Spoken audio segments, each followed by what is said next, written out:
नमस्ते बच्चों, कैसे हो। आज हम स्टार्ट करेंगे class 10th subject science, sample paper number 3, session 2021 and 22। इससे पहले हम सैंपल पेपर 1 और 2 सॉल्व कर चुके हैं।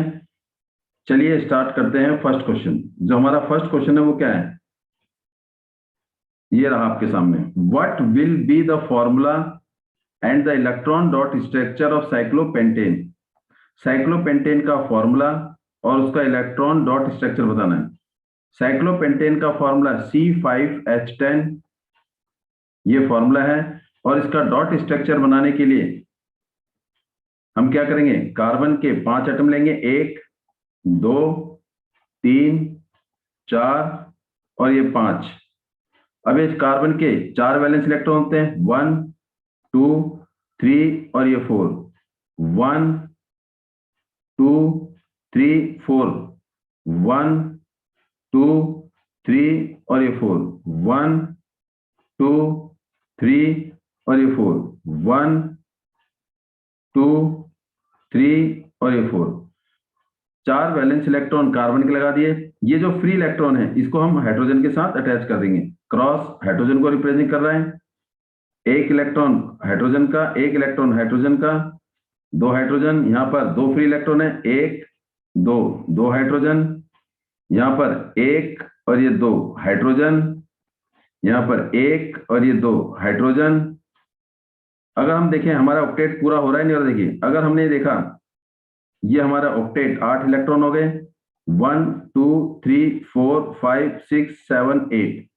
फिर हमने देखा ये 8 इलेक्ट्रॉन हो गए, कार्बन स्टेबल हो गया, 1 2 3 4 5 6 7 8। अब ये कार्बन कार्बन के बीच में ये बॉन्ड बन गया, सिंगल कोवेलेंट बॉन्ड। फिर हमने देखा 1 2 और ये 4 ये रहे और ये 8, 1 2 3 4 5 6 7 8। कार्बन कार्बन के बीच में सिंगल कोवेलेंट बॉन्ड। फिर आगे हमने देखा 1 2 3 4 5 6 7 8, ये आ जाएंगे 8, ऑक्टेट हो गया। तो इसका ना कार्बन कार्बन के बीच में सिंगल कोवेलेंट बॉन्ड। फिर 1 2 3 4 5 6 7 8, ये हमारे क्या हो गए, कार्बन के 8 इलेक्ट्रॉन पूरे हो गए। ये आ गया, ये कार्बन कार्बन के बीच में सिंगल, कार्बन कार्बन के बीच में सिंगल।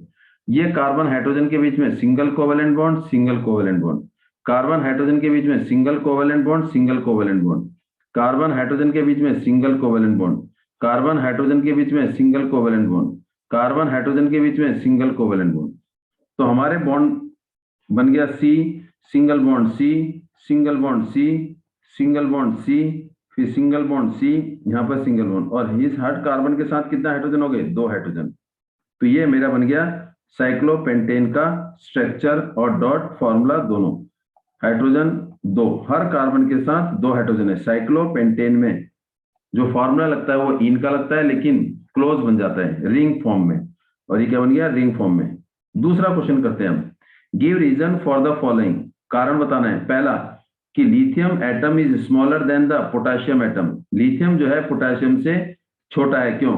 पहला रीजन, पहला पार्ट, लिथियम का एटॉमिक नंबर 3 है और इसका कॉन्फ़िगरेशन 2,1। पोटेशियम का सिंबल के, एटॉमिक नंबर इज 19 और इसका कॉन्फ़िगरेशन होता है 2 8 8 और ये 1। अगर हम देखें लिथियम में नंबर ऑफ सेल कितने हैं, 2 सेल हैं। और पोटेशियम में कितने सेल हैं, 4 सेल हैं। तो इसका मतलब लिथियम में 2 सेल हैं, पोटेशियम में 4 सेल हैं। तो इसका मतलब लिथियम में नंबर ऑफ सेल पोटेशियम से कम है, तो इसलिए लिथियम का साइज पोटेशियम से छोटा है, due to the less number of cell in lithium. क्योंकि लिथियम में नंबर ऑफ सेल पोटेशियम से कम है। सेकंड पार्ट कह रहा है कि क्लोरीन का atomic number 17 is more electronegative than the sulphur. Chlorine का एटॉमिक नंबर 17 है, वो मोर इलेक्ट्रोनेगेटिव है देन सल्फर से, क्यों। अगर हम कहें कि क्लोरीन का एटॉमिक नंबर जो 17 है और सल्फर का जो एटॉमिक नंबर कितना है, 16 है। तो अगर देखें सल्फर, सल्फर के बाद आता है क्लोरीन। एटॉमिक नंबर सल्फर का 16 और क्लोरीन का 17। कॉन्फ़िगरेशन 286 और इसकी कॉन्फ़िगरेशन 287। तो chlorine is come after sulphur, sulphur के बाद क्लोरीन आता है, तो क्लोरीन का साइज छोटा है, क्लोरीन का साइज छोटा है इसीलिए। और दूसरा, क्लोरीन के वैलेंस इलेक्ट्रॉन 7 हैं, जिसको एक इलेक्ट्रॉन चाहिए अपना ऑक्टेट पूरा करने के लिए, एज कंपेयर टू सल्फर के 6 इलेक्ट्रॉन है, इसको अपना ऑक्टेट पूरा करने के लिए 2 इलेक्ट्रॉन चाहिए। क्लोरीन को कम इलेक्ट्रॉन रिक्वायरमेंट है, इसीलिए वो इलेक्ट्रॉन जल्दी गेन कर लेगा एज कंपेयर टू सल्फर। तो इसीलिए क्लोरीन की reactivity as compare to electronegativity as compare to sulphur ज्यादा है, पहला। दूसरा रीजन, इसका जो साइज है बड़ा छोटा है क्लोरीन का एज कंपेयर टू सल्फर, और क्लोरीन जो है come at the left side of the sulphur. तो लेफ्ट टू राइट जब हम मूव करते हैं, फ्रॉम लेफ्ट टू राइट जब हम मूव करते हैं तो इलेक्ट्रोनेगेटिविटी किसी एलिमेंट की बढ़ती है, क्योंकि नॉन मेटेलिक कैरेक्टर बढ़ जाता है। जब लेफ्ट से राइट की तरफ जाते हैं तो इलेक्ट्रोनेगेटिविटी बढ़ती है, क्योंकि साइज छोटा हो जाता है, और साइज छोटा होने की वजह से इलेक्ट्रॉन गेन करने की कैपेबिलिटी बढ़ जाती है। अब हम मूव करते हैं क्वेश्चन नंबर नेक्स्ट में। नेक्स्ट क्या कह रहा है हमारा third question, right one difference between the asexual and sexual mode of reproduction. Asexual और सेक्सुअल रिप्रोडक्शन में क्या फर्क है? सबसे पहले हम पढ़ते हैं असेक्सुअल। असेक्सुअल रिप्रोडक्शन में जो है वो क्या होता है, only one parent cell involve, either male और फीमेल। दूसरा, असेक्सुअल रिप्रोडक्शन में कोई वेरिएशन नहीं होता।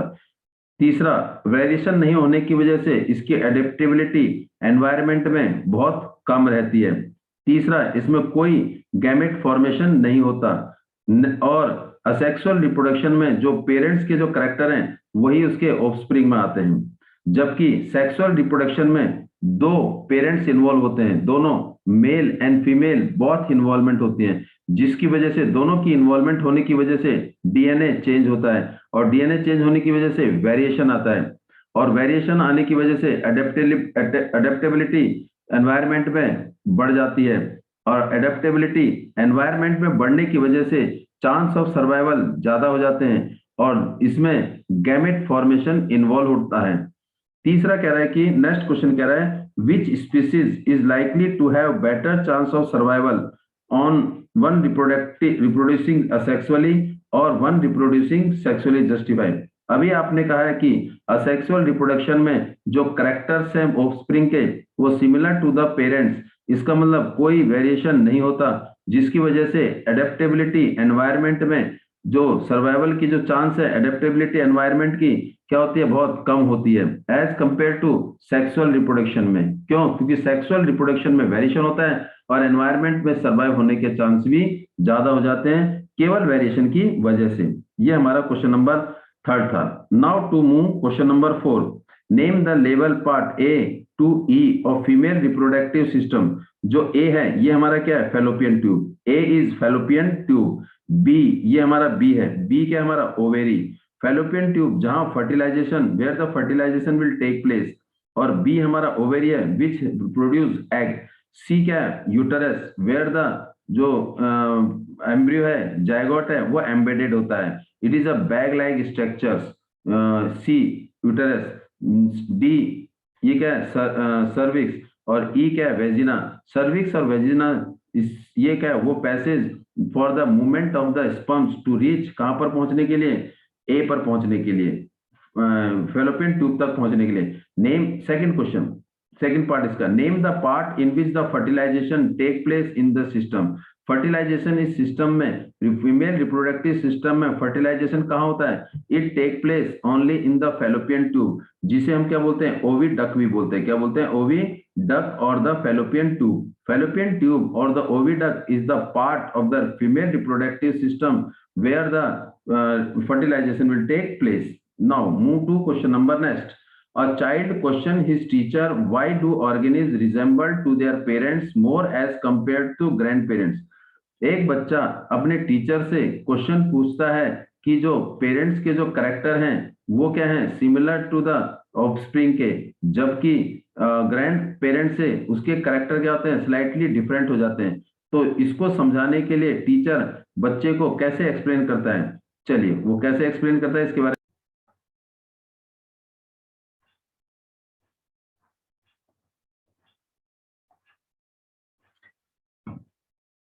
तो हमारा क्वेश्चन है, जब बच्चा टीचर से पूछता है कि पेरेंट्स के जो करेक्टर हैं वो उस ऑफस्प्रिंग के जैसे ही होते हैं, लेकिन ग्रैंड पेरेंट्स के करेक्टर्स या जो वेरिएशन है वो उस बच्चे से क्या होते हैं, थोड़े अलग होते हैं। ऐसा क्यों? क्योंकि पेरेंट्स जो हैं उनमें क्या होते हैं, बोथ मेल और फीमेल विल टेक पार्ट और डू द सेक्सुअल रिप्रोडक्शन, जिसमें करेक्टर ट्रांसफर होते हैं फ्रॉम पेरेंट्स से किसमें, ऑफस्प्रिंग में। और इसीलिए उसकी जो सिमिलरिटीज है ऑफस्प्रिंग की, वो किसके, पेरेंट्स के ही जैसी होती है, बट स्लाइटली चेंज, स्लाइटली उसके अंदर क्या होता है, चेंज होता है। लेकिन ग्रैंड पेरेंट्स के जो वेरिएशन है एज कंपेयर टू उस बच्चे से, वो क्या होते हैं, बिल्कुल थोड़े से अलग होते हैं। उसका रीजन, क्योंकि उसमें एक जनरेशन का गैप आ जाता है, वो पेरेंट्स का जनरेशन का गैप आ जाता है between child and the grand parents के बीच में एक जनरेशन का गैप आ जाता है, जिसकी वजह से जीन का भी गैप क्रिएट हो जाता है। और जीन का डिफरेंस क्रिएट होने की वजह से पेरेंट्स के बीच में और ऑफस्प्रिंग के बीच में डिफरेंस कम रहता है, लेकिन ग्रैंड पेरेंट्स और चाइल्ड के बीच में डिफरेंस ज्यादा रहता है, only due to the gap of the gene between grandparents and the child, जो एक जनरेशन का गैप आ जाता है। तो इस तरीके से उसको बताता है। इसका मतलब पेरेंट्स और चाइल्ड के बीच में variation slightly less as compare to, कैसे, ग्रैंड पेरेंट्स और चाइल्ड के बीच में वेरिएशन स्लाइटली ज्यादा होता है। उसके बाद कह रहा है Mendel took T plant and short plant. Mendel ने क्या लिया, टॉल प्लांट लिया। Tall plant mean capital T, और short plant mean small T. ये प्योर टॉल है और ये प्योर शॉर्ट है। ये क्या है, ये हमारे पेरेंट्स हैं, दिस इज द पेरेंट्स। तो उसके बाद क्या लिया, produce F1 generation. F1 generation क्या, तो इसमें लिया गैमेट। गैमेट क्या है, इसका टी, इसका गैमेट क्या है, स्मॉल टी। दोनों में क्या हुआ, क्रॉस, ये गैमेट आ गया, या एलिल बोलते हैं इसे, क्या बोलते हैं इसे, एलिल या गैमेट, एलिल या गैमेट। तो ये क्या बन गया हमारा, कैपिटल टी स्मॉल टी। इसका मतलब ये फर्स्ट फीलियल है, F1 जनरेशन। F1 जनरेशन में सारे के सारे प्लांट क्या बने, टॉल बने, लेकिन वो प्योर टॉल नहीं बने, वो इम्प्योर टॉल बने। डोमिनेंट करेक्टर कैसे, इसको हम पुनीट स्क्वायर से देखेंगे। कैपिटल टी, यहाँ पर स्मॉल टी और ये स्मॉल टी, ये हमारा पुनीट स्क्वायर बन गया। तो इसका मतलब जो हमारे पास जो करेक्टर्स बने F1 जनरेशन में, जो हमारे पास ये आया, वो क्या बना, कैपिटल टी स्मॉल टी। ये देखो, capital T small T, capital T small T, capital T small T, capital T small T. इसका मतलब F1 जनरेशन में सारे के सारे प्लांट जो थे वो क्या बने थे, टॉल बने थे। इसका मतलब फर्स्ट जनरेशन में डोमिनेंट करेक्टर अपने आप को एक्सप्रेस कर पाया था। तो through the cross fertilisation what will be the Mendel observe in F1 progeny. F1 progeny में मेंडल को ये पता लगा कि सारे के सारे जो प्लांट के जो करेक्टर्स थे वो क्या थे, टॉल थे, डोमिनेंट करेक्टर थे। तो इस तरीके से उसको पता लगा। चलिए मूव करते हैं question number next. A wire in the figure given below move downward. इसमें एक वायर है जो नीचे की तरफ मूव करे, देखो नीचे की तरफ मूव करे, in move in downward direction through the magnetic field. इसका मतलब यहाँ पर क्या, नॉर्थ से साउथ क्या जा रही है, मैग्नेटिक फील्ड। वायर का मतलब है current, this is the current, और ये क्या है, magnetic field. Magnetic field from north to south, और wire means through which current is pass, current की डायरेक्शन नीचे की तरफ, और इस मैग्नेटिक फील्ड की direction from north to south, so as produce the induce current. इसका मतलब जो है मैग्नेटिक फील्ड जो किस में हेल्प करती है, to produce the current. What would be the effect of, current पर क्या फर्क पड़ेगा, कब, जब moving the wire at a higher speed. जब वायर क्या होगी, बहुत ज्यादा स्पीड में होगी, तो इसका मतलब जब स्पीड बढ़ेगी तो क्या होगा, ऑटोमेटिकली करंट भी बढ़ जाएगा। इट मीन स्पीड और करंट में क्या रिलेशन होगा, यहाँ पर स्पीड एंड करंट। तो इसका मतलब more speed more current and less speed less current, mean directly proportional to. इसका मतलब speed is directly proportional to I, more speed more current, less speed less current. Moving the wire upward rather than downward. अगर wire कहाँ ऊपर की तरफ move करती है as compare to downward, तो इसका मतलब ऑटोमेटिकली करंट की डायरेक्शन भी क्या हो जाएगी, चेंज हो जाएगी। क्यों, क्योंकि डायरेक्शन वायर की चेंज होगी तो करंट की डायरेक्शन भी चेंज हो जाएगी। तो इसका मतलब क्या, change in the direction of the wire, तो it mean then the current will also change. Next question, mention the amount of the solar energy captured by the green plant. हमने पढ़ा है ये सन सोलर एनर्जी, ये solar energy, sun से energy absorb होती है। कौन एब्जॉर्ब करता है, green plant. Green plant mean producer. Producer क्या करते हैं, एब्जॉर्ब करते हैं सोलर एनर्जी, कितने परसेंट, ये सोलर एनर्जी, और यहाँ से एनर्जी एब्जॉर्ब करता है कौन, first tropical level, first tropical level जिसे हम क्या बोलते हैं, प्रोड्यूसर, और जिसे क्या बोलते हैं, प्लांट। और फिर second tropical level, this is the second tropical level, second tropical level, और सेकंड ट्रॉपिकल लेवल को हम क्या बोलते हैं, प्राइमरी कंज्यूमर। फिर third tropical level secondary consumers. तो इसमें ये कह रहा है कि green plant and plant out of the total energy reach on the earth from the sun and mention the percentage of the energy which is transferred from one tropical level to a higher level। सन से जो energy transfer होती है किसमें, producer में, जितनी solar energy, जितनी energy sun के पास है, केवल 1% एनर्जी ट्रांसफर होती है from solar to the producer, केवल 1% of energy transfer from sun to the first tropical level या प्रोड्यूसर। बाकी 99% एनर्जी या तो वेस्ट हो जाती है या use for the other metabolic reaction या अदर पर्पज के लिए, लेकिन केवल 1% एनर्जी ट्रांसफर होती है फ्रॉम सन टू प्रोड्यूसर। और sun is not the part of the food chain, food chain या का कोई पार्ट नहीं है, इसका मतलब कोई ट्रॉपिकल लेवल सन को हम काउंट नहीं करते। तो इसलिए कह रहा है कि सन से फर्स्ट ट्रॉपिकल लेवल या प्लांट केवल 1% एनर्जी एब्जॉर्ब करते हैं सन से, और बाकी एनर्जी एज वेस्ट और गोज टू द एटमोस्फेयर और फॉर अदर पर्पज।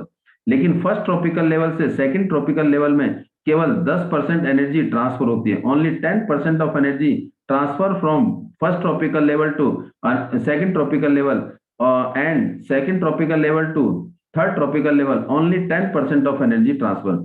केवल एक ट्रॉपिकल लेवल से दूसरे ट्रॉपिकल लेवल में एनर्जी जो ट्रांसफर होती है वो 10% होती है, बाकी 90% एनर्जी वो अदर पर्पज के लिए या गोज वेस्ट हो जाती है। इस तरीके से energy transfer will take place. तो जैसे जैसे ट्रॉपिकल लेवल बढ़ता जाता है तो एनर्जी ट्रांसफर तो 10% होती है, लेकिन एनर्जी ट्रांसफर की जो क्वांटिटी होती है वो कम होती जाती है। Move to next question.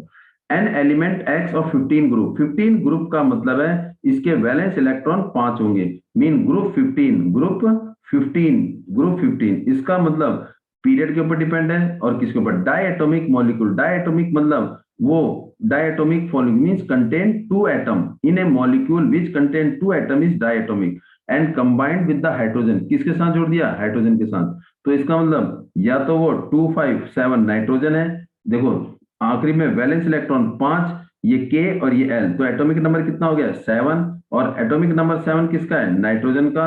और नाइट्रोजन को हम कैसे लिखते हैं, N2। N2 means a molecule, nitrogen molecule. N2 का मतलब है नाइट्रोजन मॉलिक्यूल जिसमें 2 एटम है, विच कंटेन 2 एटम। जिस मॉलिक्यूल में 2 एटम होते हैं उसे हम क्या बोलते हैं, डाई एटॉमिक। तो ये कौन सा मॉलिक्यूल है, नाइट्रोजन, जो किसके साथ रिएक्ट कर रहा है, हाइड्रोजन के साथ। कितने टेम्परेचर पर, 773 केल्विन पर। In presence of catalyst to form a compound ammonia which has the characteristic of pungent smell. इसका मतलब नाइट्रोजन को किसके साथ, N2 डायटोमिक है, किसके साथ रिएक्ट किया, हाइड्रोजन के साथ कंबाइन किया, कितने 73 डिग्री केल्विन में, और इन प्रेजेंस ऑफ कैटलिस्ट। तो क्या बनाया उसने, अमोनिया बनाया। क्या बनाया, अमोनिया बनाया। तो ये अमोनिया बना दिया। तो उसने ये पूछा है कि आइडेंटिफाई एक्स। तो फर्स्ट पार्ट एक्स क्या है, एक्स इज नाइट्रोजन। एक्स क्या है हमारे पास, नाइट्रोजन है, पहला पॉइंट। दूसरा, how many valence electron does it है। तो इसका मतलब वैलेंस इलेक्ट्रॉन कितने होंगे इसके, 5। वैलेंस इलेक्ट्रॉन कितने होंगे इसके, 5 होंगे। कितने होंगे, 5।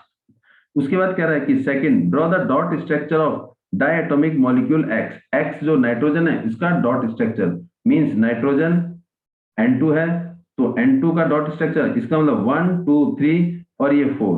फिर nitrogen atomic number 7, valence electron 1 2 3 4 5, valence electron 5। तो हमारे पास ये 8 हो गए, देखो 8 कंप्लीट, 1 2 3 4 5 6 7 8, और ये भी 8 हो गया, 1 2 3 4 5 6 7 8। तो ये नाइट्रोजन नाइट्रोजन का सिंगल बॉन्ड, नाइट्रोजन नाइट्रोजन का सिंगल बॉन्ड, नाइट्रोजन नाइट्रोजन का सिंगल बॉन्ड। तो क्या बन गया, triple covalent bond. Triple covalent bond, nitrogen nitrogen के बीच में कौन सा बॉन्ड बन गया, ट्रिपल कोवेलेंट बॉन्ड। इसका मतलब 3 pair of electron share from both nitrogen atom, या 3 electron share from each atom and form the triple covalent bond. तो what is the type of bond, इसका मतलब triple covalent bond, triple covalent bond बना, covalent bond. तो next point पूछ रहा है, draw the dot structure of ammonia and type of bond form by it. अब ammonia third part, ammonia का dot structure बना देना है। अमोनिया मीन NH3, तो एक नाइट्रोजन और 3 हाइड्रोजन, ये नाइट्रोजन, इसका एटॉमिक नंबर कितना है 7 और वैलेंस इलेक्ट्रॉन 5। तो देखिए अमोनिया N, तो इसका मतलब 2 और 5, ये हमारे पास कितना हो जाएगा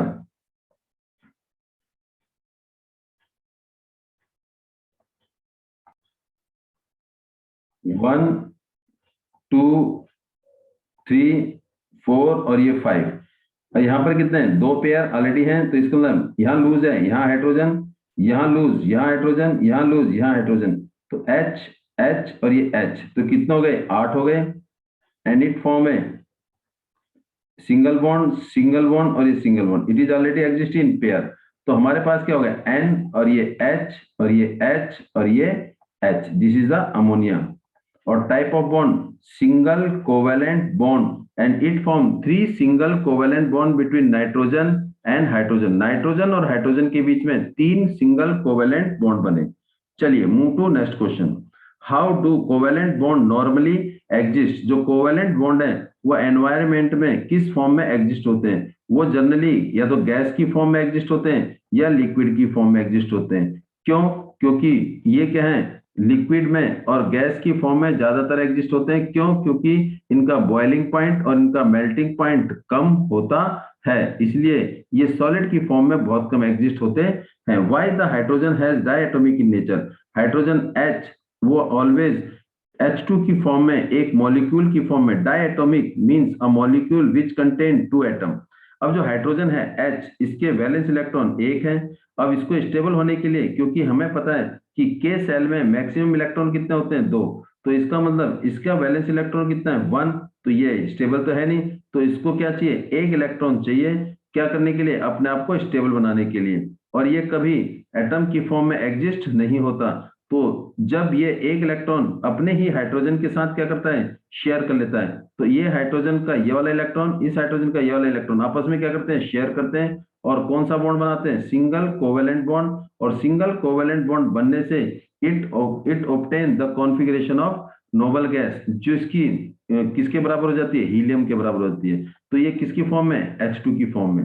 इसका मतलब हाइड्रोजन डायटोमिक फॉर्म में इसलिए एग्जिस्ट होता है क्योंकि इसके आउटर मोस्ट शेल में 1 इलेक्ट्रॉन है, और ये स्टेबल होने के लिए इसको 1 इलेक्ट्रॉन की जरूरत होती है। तो ये क्या करता है अपने ही एटम के साथ, अपने ही हाइड्रोजन एटम के साथ क्या करता है सिंगल कोवेलेंट बॉन्ड बनाता है और डायटोमिक फॉर्म स्ट्रक्चर कर लेता है और स्टेबल हो जाता है, इसलिए मोनोएटॉमिक की फॉर्म में एग्जिस्ट नहीं होता। चलिए मूव करते हैं हम तो next question, an element of group 14 क्या है, ग्रुप 14 का एक एलिमेंट है जिसके 2 common allotropes, allotropes mean which has same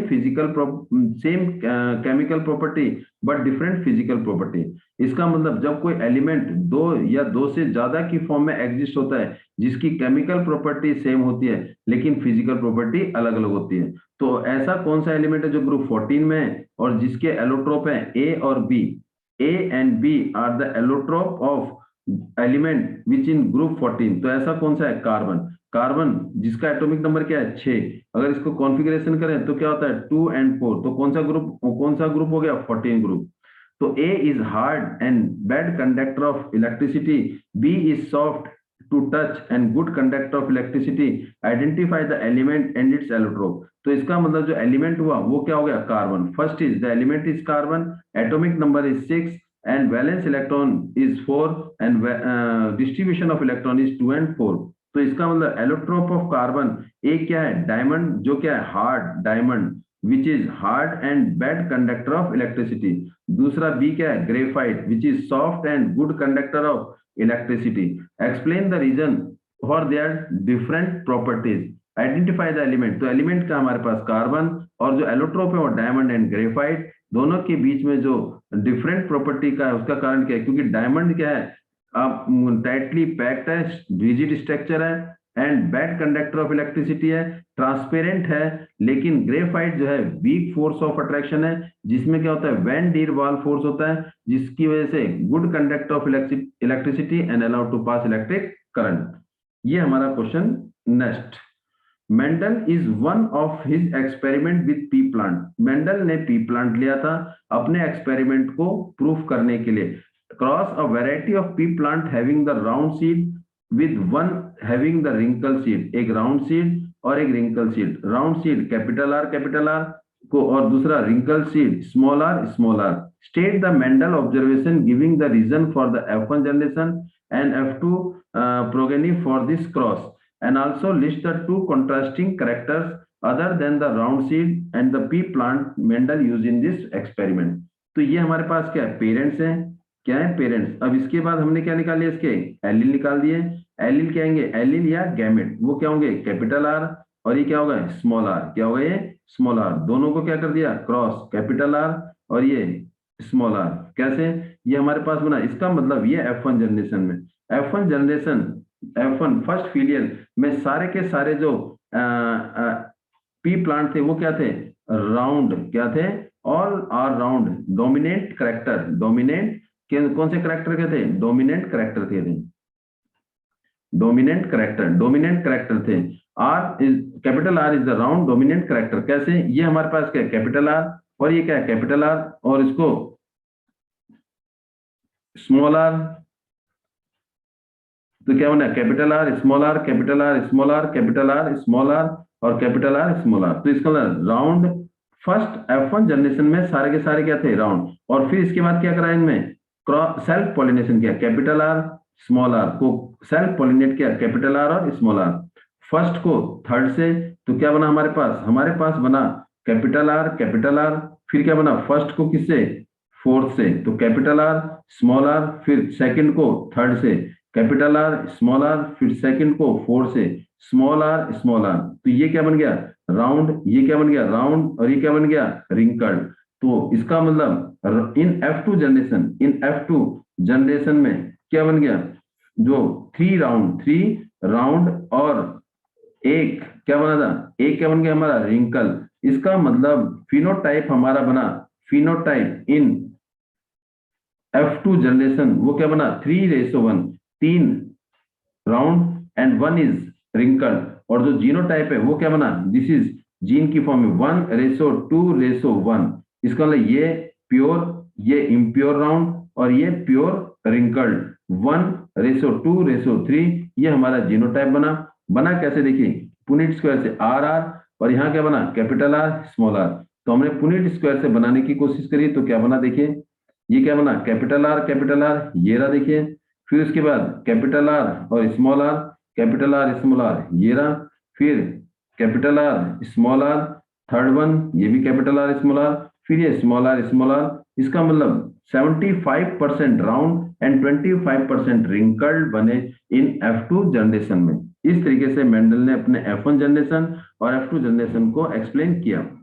फिर उसके बाद कह रहा है कि थर्ड नेक्स्ट क्वेश्चन जो हमारा फिजिक्स का, इलेक्ट्रिसिटी का, सर्वेल इलेक्ट्रिक बल्ब कितने, n, let number solution. First part, surveil electric bulb means n is the number of electric bulb. इसके बाद क्या है, आर यूज 220 वोल्ट, वोल्टेज कितनी है, 220 वोल्ट। सप्लाई लाइन कितनी पावर है, 100 वॉट। इसका मतलब power is equal to 10 watt. Bulb जो है 10 वॉट का है। How many lamp are to be connected in parallel with each other across two wire of 220 volt if the maximum current कितना है, 5 ampere. Maximum current I is equal to 5 ampere. तो हमारा जो figure बनेगी वो कैसे बनेगी, ये क्या है, ये हमारे पास एक बल्ब है और ये क्या है, दूसरा बल्ब। और ये क्या है, कितने बल्ब जोड़े, n नंबर ऑफ बल्ब किस में जोड़ दिए, पैरेलल में। किस में जोड़ दिए, पैरेलल में जोड़े। किस में जोड़ दिए, पैरेलल में। और ये कितने वॉट के, 10 वॉट के। ये कितने वॉट का, 10 वॉट का। ये कितने वॉट का, 10 वॉट का। और इनमें करंट क्या जा रहा है, सब में अलग अलग जा रहा है, I1 और ये I2। और टोटल करंट कितना है, I। और I कितना है मेरे पास, 5 एम्पियर। तो आप सॉल्व करेंगे, लेकिन वोल्टेज जो है सब में वो क्या है, 220 वोल्टेज आ रही है। तो ये कितने बल्ब 10 वॉट के जोड़े कि करंट कितना होना चाहिए, 5 ओम का होना चाहिए। चलिए करते हैं। तो हमें पता है I is equal to I1 plus I2 plus I3 plus dash dash dash कहां तक, एन टाइम तक। और ये हमारे पास मैक्सिमम करंट कितना दे रखा है, 5 एम्पियर। और I का फॉर्मूला क्या होता है, हमें पता है power is equal to V into I. तो हमारे को क्या चाहिए आई, तो I is equal to P upon में वी, पी अपॉन में V is equal to I. तो इसका मतलब करंट जो है वो पावर अपॉन में वी है, तो इसका मतलब पी वन अपॉन में V one plus P two upon में V two plus P three upon में V three plus dash dash dash कितने टाइम एन टाइम। लेकिन P1 P2 P3 सारे बल्ब क्या है सेम वॉट के हैं, तो P1 equal to P2 dash dash dash dash किसके बराबर Pn, सारे क्या है 10 वॉट के हैं। और वोल्टेज क्या है सबकी V1 equal to V2 dash dash dash कितना, वो भी 220 वोल्ट है, वोल्टेज इज सेम। तो इसमें रख देंगे 5 एम्पियर ऑफ करंट 10 अपॉन में 220 प्लस में 10 अपॉन में 220 प्लस में 10 अपॉन में 220 कितने टाइम एन टाइम। तो एन टाइम ऐड करेंगे तो क्या आ जाएगा हमारे पास 5 is equal to 10 into N upon में 220, 0 से 0 क्रॉस मल्टीप्लाई, तो 5 into 22 is equal to N, तो एन इज इक्वल टू 110। तो नंबर ऑफ जो बल्ब है 10 वॉट के कितने हो जाएंगे 110। तो 110 बल्ब जोड़ेंगे पैरेलल में जो 10 वॉट के हैं, जिसकी वजह से हमारे पास जो मैक्सिमम करंट होगा वो कितना हो जाएगा 5 एम्पियर का करंट हो जाएगा। ये हमारा क्या है पहला आंसर, जिसका आंसर क्या है 110 नंबर ऑफ बल्ब। चलिए मूव करते हैं हम सेकंड क्वेश्चन। उसने कहा कि calculate the cost of seeing two movies on the colour TV. Colour TV में हम 2 मूवी देख रहे हैं, इसका मतलब N number of movies, number of movies कितनी है, नंबर ऑफ मूवीज वो कितनी है 2 is equal to 2 daily for the September month of September means number of days, number of days. और सितंबर में कितने महीने होते हैं हमारे 30 डेज होते हैं, कितने डेज होते हैं 30 days, number of days is equal to 30 days. और टीवी का जो पावर है, power of TV is 60 watt, और उसको कितने घंटे चलाया हमने 2 घंटे 30 minute, mean time is equal to 2 hour and 30 minute, 2 hour and 30 minute. तो इसका मतलब इसको आर में चेंज करेंगे, 2 प्लस 30 अपॉन में 60, 0 से 0, 3 1 जा 3, 3 2 जा 6, तो ये क्या आएगा 2.5 जो किसके बराबर होगा 5 अपॉन में 2 आर। और कॉस्ट पर यूनिट, इसका मतलब charge per unit means cost per unit, cost per unit वो कितना हो जाएगा हमारे पास रुपीज 4 आ जाएगा। तो हमारे को क्या निकालनी है कितना पैसा हमारा खर्च हुआ, कैलकुलेट द कॉस्ट। तो पहले क्या निकालेंगे energy, energy consumed, total energy consumed, total energy is equal to N number of movies या number of electrical appliances into में P power of the electrical appliances, T means time, into में number of days, into में number of days, number of days. तो हमारे पास N कितना है 2 movies थी, कितने टीवी कितने में पावर का 60 वॉट का, कितने घंटे देखा 5 अपॉन में 2 घंटे, कितने दिन देखा 30 दिन, क्योंकि सितंबर का जो महीना है वो 30 दिन का है, 2 से 2 कट, तो हमने इसको मल्टीप्लाई किया, 60 को 5 से मल्टीप्लाई किया 300, 300 को हमने 30 से किया तो 9000 आ गया, 9000 ये क्या आ गया हमारे पास वॉट, और ये आर 300 देखिए 60 इंटू 5 ये हमारे पास क्या आ गया 300 आ गया, 300 को 30 से करा तो 9000 वाट आर। इसको किस में चेंज करेंगे यूनिट में, तो 9000 को हम डिवाइड करेंगे किससे 1000 से, तो क्या आएगा के डब्ल्यू एच, तो हमारा आ जाएगा 9 यूनिट हो जाएगा, क्या हो जाएगा 9 यूनिट। और 1 यूनिट का खर्चा कितना है 4 रुपए, तो 9 यूनिट का कितना हो जाएगा 36, तो क्या आ जाएगा cost of energy, cost of energy is equal to 9 into 4, 9 into 4 is equal to 36 rupees 36, तो 36 रुपए इसका क्या हो जाएगा बिजली का खर्च आएगा। चलिए मूव करते हैं हम next question. An electric lamp whose resistance is 20 ohm, ये जो इलेक्ट्रिक लैंप है इसका रेसिस्टेंस कितना है 20 ओम, तो R1 इज इक्वल टू 20 ओम। फिर उसके बाद क्या कर रहा है एंड अ कंडक्टर ऑफ 4 ओम, ये क्या है 4 ओम है, तो इसका मतलब R2 is equal to 4 ohm and are connected in 6 volt battery. बी कितना हमारे पास 6 वोल्ट है, तो 6 वोल्ट की बैटरी है, ये रही 6 volt. And the total resistance अगर हम देखें R1 और R2 दोनों किस में जुड़े हुए हैं सीरीज में जुड़े हुए हैं, तो इसका मतलब कनेक्टेड इन सीरीज, दोनों किस में जुड़े हुए हैं सीरीज में, तो in series connected in series किस में जुड़े हुए हैं सीरीज में, तो इसका मतलब कनेक्टेड इन सीरीज, तो कनेक्टेड इन सीरीज में फॉर्मूला लगा देंगे कनेक्टेड सीरीज में कनेक्टेड है, तो R is equal to R1 plus R2, तो total resistance R is equal to R1 कितना हमारे पास 20 ओम प्लस में 4 ohm is equal to 24 ohm आ जाएगा। क्या आ जाएगा 24 ओम। तो total resistance in the circuit is 24 ohm. The current through the circuit, current निकालना है, फर्स्ट पार्ट ये हो गया। Second part current I is equal to V upon में R। तो I is equal to V कितना हमारे पास 6 वोल्ट का और R कितना हमारे पास 24। तो 6 1 जा 6, 6 4 जा तो 1/4 ये क्या आ गया एम्पियर या 0.25 एम्पियर आ गया। ये हमारा हो गया करंट। तीसरा पार्ट पूछ रहा है the potential difference across the lamp and across the conductor. अगर हमारे पास ये R2 कितना है 4 ओम है और R1 कितना है 20 ओम, तो हमारे पास इसमें करंट कितना आ रहा है इसमें 0.25। तो 0.25 करंट इसमें आ रहा है और 0.25 करंट इसमें आ रहा है। तो इसका मतलब V निकालेंगे तो V क्या होगा हमारे पास V पोटेंशियल डिफरेंस अक्रॉस क्या किसमें लैंप में, अक्रॉस लैंप। तो लैंप ये रहा। तो क्या होगा इसमें करंट कितना है 0.25 I कितना है 0.25 तो IR V is equal to I1 और I सेम है IR1। तो इसका मतलब voltage across 20 across lamp V1 is equal to IR1। I कितना है 0.25 और R1 कितना है 24। तो इसको क्या करेंगे सॉरी 20 है तो मल्टीप्लाई कर दो तो क्या आ जाएगा 5 वोल्ट आएगा। V1 is equal to 5 volt. Potential difference across lamp is 5 volt. फिर क्या कर रहा है V2 is the potential difference across the conductor. Total potential difference कितना है 6 है और 5 इसके पास आ गया तो बचा कितना 1। या आप सीधा लगा सकते हो I R2 और I कितना है 0.25 और R2 कितना है 4 को 25 0.25 से करेंगे तो क्या आएगा 1 वोल्ट। तो इसका मतलब वोल्टेज अक्रॉस किसमें कंडक्टर में कितना आ गया 1 वोल्ट आ गया। ये हमारा क्वेश्चन नेक्स्ट मूव करते हैं। In a given figure the three resistance 1 ohm ये रहा 2 ohm and 3 ohm are connected to a cell with the EMF electromotive force. EMF mean electromotive force जिसका वोल्टेज पोटेंशियल डिफरेंस कितना है 2 volt है and internal resistance इसका कितना है 0.5 ओम है। इसके अंदर भी कुछ ना कुछ रेसिस्टेंस है क्योंकि वोल्ट मीटर क्या करता है हैविंग द हाई रेसिस्टेंस उसका भी रेसिस्टेंस है। तो सबसे पहला पॉइंट पूछ रहा है what is the total resistance in the circuit. Circuit में रेसिस्टेंस कितना होगा। ये 1 ओम और 2 ओम दोनों किस में जुड़े हुए हैं सीरीज में R1 और ये R2।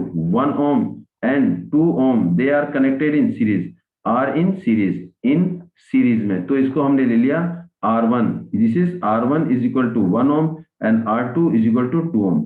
R1 and R2 this is R1 और ये क्या है R2 और ये R3। तो R1 and R2 are series R1 and R2 are in series तो सीरीज में जुड़े हुए।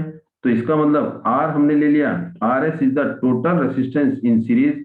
तो R1 प्लस R2 और ये कितना आएगा 1 ओम प्लस में 2 ओम इज इक्वल टू 3 ओम। तो इसका मतलब इन दोनों का जो रिजल्टेंट आ गया वो कितना आ गया 3 ओम आ गया। तो इसका रेसिस्टेंस आ गया 3 ओम और नीचे कौन है 3 ओम। तो ये कितना आ गया किसमें जुड़े हुए हैं पैरेलल में। किसमें जुड़े हुए हैं पैरेलल में। तो इसका मतलब ये भी 3 ओम R3 ये R3 है और ये RS है। Both are connected in parallel BUT but RS and R3 are in parallel दोनों किसमें जुड़े हुए हैं पैरेलल में जुड़े हुए हैं। किसमें जुड़े हुए हैं पैरेलल में। तो इसका मतलब R1 अपॉन RP। तो इसका मतलब पैरेलल का फॉर्मूला लगाएंगे। Parallel mean reciprocal. तो 1 अपॉन में RP 1 अपॉन में RP 1 upon RP is equal to 1 upon RS plus में 1 अपॉन R3। तो 1 अपॉन में RP is equal to 1 upon में RS कितना है 3 प्लस में 1 अपॉन में 3। तो 1 अपॉन में RP is equal to 3 LCM और ये 2 आ गया। तो RP इज इक्वल टू क्या आएगा 3 अपॉन में 2 इज इक्वल टू 1.5 ओम। तो इसका मतलब टोटल रेसिस्टेंस इसका जो टोटल रेसिस्टेंस है वो कितना आ गया 1.5 ओम आ गया। उसके बाद क्या बोला इसका मतलब टोटल रेसिस्टेंस इज 1.5 ओम।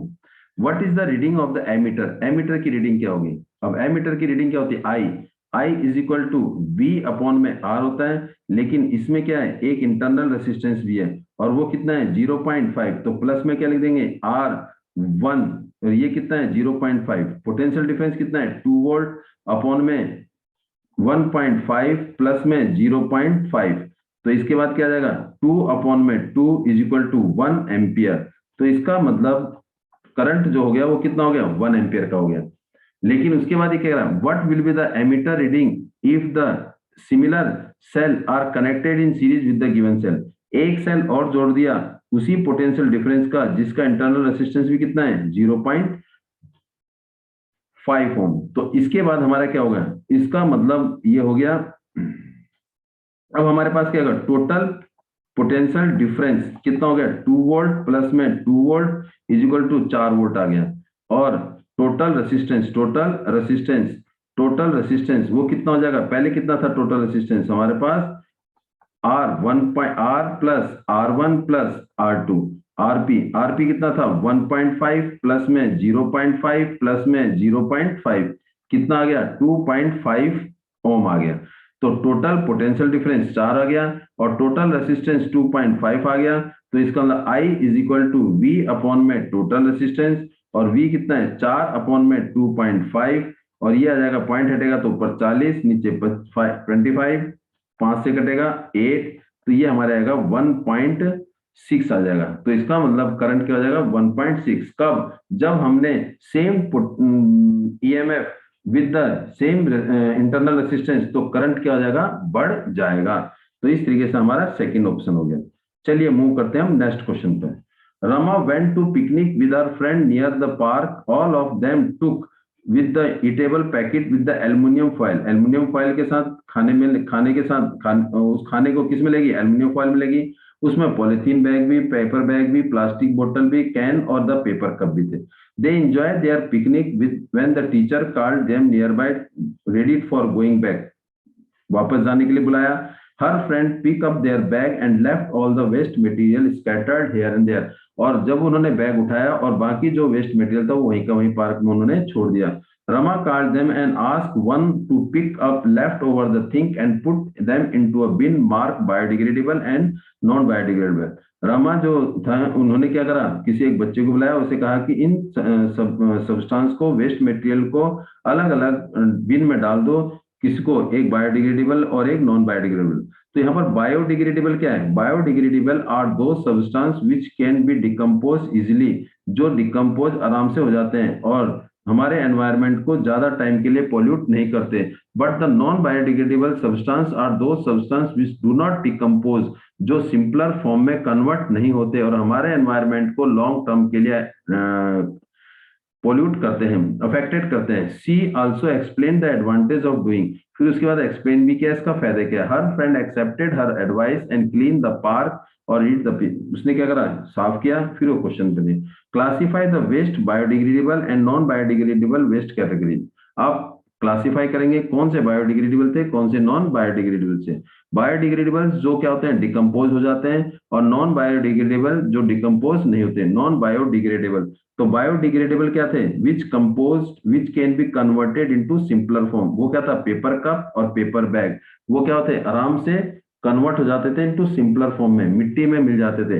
लेकिन non biodegradable which can not be converted into simpler form, और वो क्या थे, एल्युमिनियम फॉइल्स थे, पॉलिथीन थी, प्लास्टिक बोतल थी, कैन थी, ये नॉन बायोडिग्रेडेबल सब्सटेंस है। Non biodegradable which can not decompose into simpler form.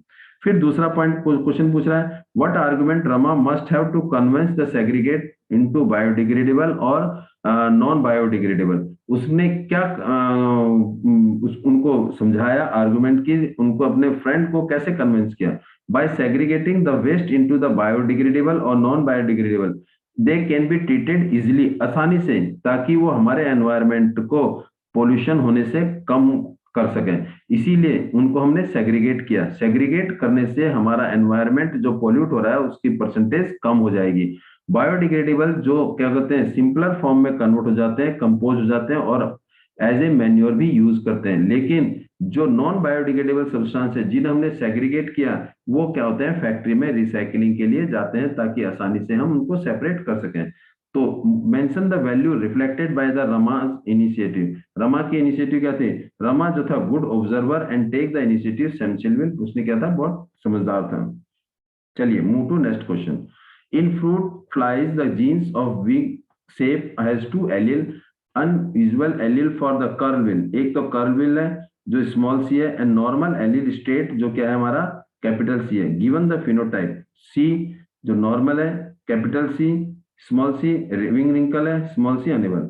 Which of the following cross leave offspring 50% of X, 50% of X मतलब 50% क्या होनी चाहिए एग, तो हमारा क्या है 50%, तो हम क्या ले लेंगे इस कैपिटल सी जो विंग कर्ल कर्ल होने, और दूसरा 50% ऑफ एग, एग कौन सा है ये, तो किसके साथ करेंगे कैपिटल सी स्मॉल सी को क्रॉस करेंगे स्मॉल सी से। कैसे, देखिए अगर हम इसका क्या करें कैपिटल सी स्मॉल सी, तो आंसर क्या है, एक तो कैपिटल सी स्मॉल सी क्रॉस स्मॉल सी, इसमें 50% ऑफ एग, कैसे, ये कैपिटल सी है और ये क्या है स्मॉल सी, यहाँ पर क्या है दोनों स्मॉल सी, तो दोनों में क्या होगा क्रॉस होगा।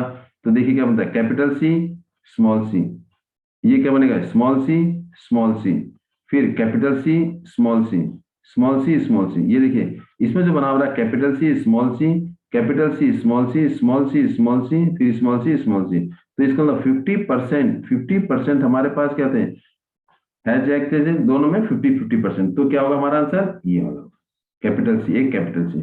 उसके बाद क्या करा which of the following cross would be able to produce the offspring that would fly normally, अब क्या होना चाहिए नॉर्मली के लिए क्या लेंगे स्मॉल सी के बदले हम ये वाला ले लेंगे कैपिटल सी क्रॉस करेंगे किसके साथ कैपिटल सी स्मॉल सी के साथ। तो देखिए अभी क्या बनेगा, देखिए पहला क्या था कैपिटल सी फिर है कैपिटल सी और ये स्मॉल सी, इसको इसके साथ स्मॉल सी है, क्या है स्मॉल सी कैपिटल सी, ये देखिए 50% बनता नहीं बनता कैपिटल सी और ये क्या बन गया कैपिटल सी ये बन गया, और यहां बना गई small C capital C small सी, तो इसमें क्या बन गया 50-50% बन गया। कौन सा लिया हमने कैपिटल सी ये वाला लिया, और कौन सा लिया हमने ये वाला। उसके बाद हम आ जाएंगे कहां पर which curly wings cross are 150x, what is the proportion of the expected among the following two curly wings flies, तो हमारे क्या बनेगा वही 1 रेशो, कैसे, इसका मतलब जो F1 जनरेशन में था कैपिटल सी स्मॉल सी, जब हमने इसको क्या किया F2 जनरेशन में लाए तो हमारे पास क्या बना कैपिटल सी फिर क्या बना कैपिटल सी स्मॉल सी फिर क्या बना कैपिटल सी स्मॉल सी फिर क्या बना स्मॉल सी, तो इसका मतलब 3:1 फिनोटाइप के हिसाब से और जीनोटाइप 1:2:1, तो उसने क्या बोला what proportion of the state, ये कितना हो गया 25%, कौन सा नॉर्मल स्टेट विंग और 50% विंग कर्ल अप और 25% unable has from the egg से।